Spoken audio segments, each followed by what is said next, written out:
Eto nga pala mga kalapatid, si Bro Gary. Bali siya yung nakahuli ng White Thunder natin. Natangay ng mga jet fighter niya. Ang layo nito sa ating location.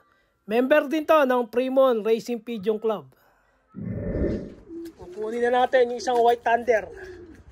Nagpadagit eh. Ito.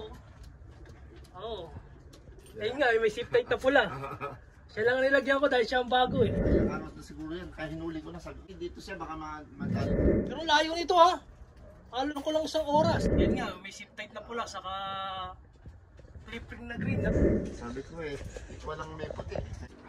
Tignan mo yung flip ring yan.